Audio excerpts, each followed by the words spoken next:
एक राजा था जिसका नाम रामधन था। उनके जीवन में सभी सुख थे। राज्य का कामकाज भी ऐशो आराम से चल रहा था। राजा के नैतिक गुणों के कारण प्रजा भी बहुत प्रसन्न थी और जिस राज्य में प्रजा खुश रहती है वहाँ की आर्थिक व्यवस्था भी दुरुस्त होती है। इस प्रकार हर क्षेत्र में राज्य का प्रवाह अच्छा था। इतने सुखों के बाद भी राजा दुखी था क्योंकि उसकी कोई संतान नहीं थी। यह गम राजा को अंदर ही अंदर सताता रहता था। प्रजा को भी इस बात का बहुत दुख था। वर्षों के बाद राजा की यह मुराद पूरी हुई और उसे एक पुत्र की प्राप्ति हुई। पूरे नगर में कई दिनों तक जश्न मना। नागरिकों को राजमहल में दावत दी गई। राजा की इस खुशी में प्रजा भी झूम रही थी। समय बीतता जा रहा था। राजकुमार का नाम नंदन सिंह रखा गया। पूजा पाठ एवं इंतजार के बाद राजा को संतान प्राप्ति हुई थी, इसलिए उसे बड़े लाड प्यार से रखा जाता था। लेकिन अति किसी बात की अच्छी नहीं होती। अधिक लाड ने नंदन सिंह को बहुत बिगाड़ दिया था। बचपन में तो नंदन की सभी बातें दिल को लुभाती थी, पर बड़े होते होते यही बातें बदतमीजी लगने लगती है। नंदन बहुत ज़्यादा जिद्दी हो गया था। उसके मन में अहंकार आ गया था। वो चाहता था कि प्रजा सदैव उसकी जय जयकार करे, उसकी प्रशंसा करे। उसकी बात ना सुनने पर वो कोलाहल मचा देता था। बेचारे सैनिकों को तो वो पैर की जूती ही समझता था। आए दिन उसका प्रकोप प्रजा पर उतरने लगा था।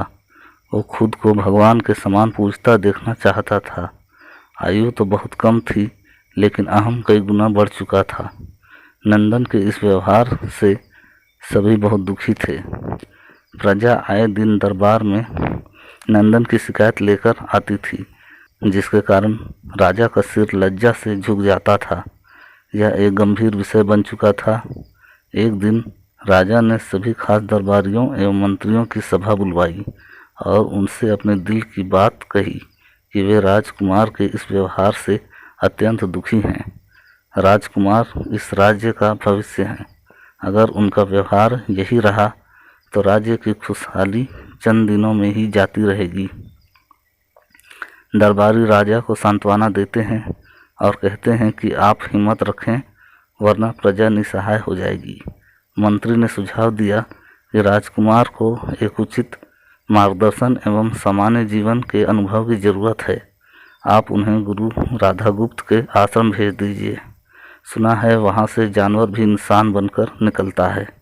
यह बात राजा को पसंद आई और उसने नंदन को गुरुजी के आश्रम भेजा। अगले दिन राजा अपने पुत्र के साथ गुरुजी के आश्रम पहुँचे। राजा ने गुरु राधागुप्त के साथ अकेले में बात की और नंदन के विषय में सारी बातें कही। गुरुजी ने राजा को आश्वस्त किया कि वे जब अपने पुत्र से मिलेंगे तब उन्हें गर्व महसूस होगा।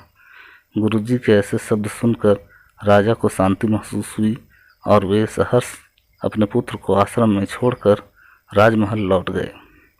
अगले दिन सुबह गुरु के खास चेले द्वारा नंदन को भिक्षा मांगकर खाने को कहा गया, जिसे सुनकर नंदन ने साफ इनकार कर दिया। चेले ने उसे कह दिया कि अगर पेट भरना है तो भिक्षा मांगनी होगी और भिक्षा का समय शाम तक ही है, अन्यथा भूखा रहना पड़ेगा। नंदन ने अपनी अकड़ में चेले की बात नहीं मानी और शाम होते होते उसे भूख लगने लगी, लेकिन उसे खाने को नहीं मिला। दूसरे दिन उसने भीख मांगना शुरू किया। शुरुआत में उसके बोल के कारण उसे कोई भिक्षा नहीं देता था, लेकिन गुरुकुल में सभी के साथ बैठने पर उसे आधा पेट भोजन मिल जाता था। धीरे धीरे उसे मीठे बोल का महत्व समझ आने लगा और करीब 1 महीने बाद नंदन को भरपेट भोजन मिला, जिसके बाद उसके व्यवहार में बहुत से परिवर्तन आए।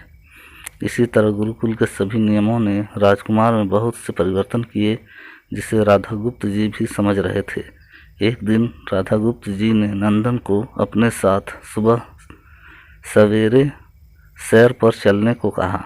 दोनों सैर पर निकल गए। रास्ते भर बहुत बातें की। गुरुजी ने नंदन से कहा कि तुम बहुत बुद्धिमान हो और तुम्हें बहुत अधिक ऊर्जा है, जिसका तुम्हें सही दिशा में उपयोग करना आना चाहिए। दोनों चलते चलते एक सुंदर बाग में पहुंच गए, जहां बहुत सुंदर सुंदर फूल थे जिनसे बाग महक रहा था। गुरुजी ने नंदन को बाग से पूजा के लिए गुलाब के फूल तोड़ने कहा। नंदन ने झट से सुंदर सुंदर गुलाब तोड़ लाया और अपने गुरु के सामने रख दिए। अब गुरुजी ने उसे नीम के पत्ते तोड़कर लाने कहा। नंदन ने वो भी ले आया। अब गुरुजी ने उसे गुलाब सूंघने को दिया और कहा, बताओ कैसा लगता है। नंदन ने गुलाब सूंघा और गुलाब की बहुत तारीफ की। फिर गुरुजी ने उसे नीम के पत्ते चख कर उसके बारे में कहने को कहा।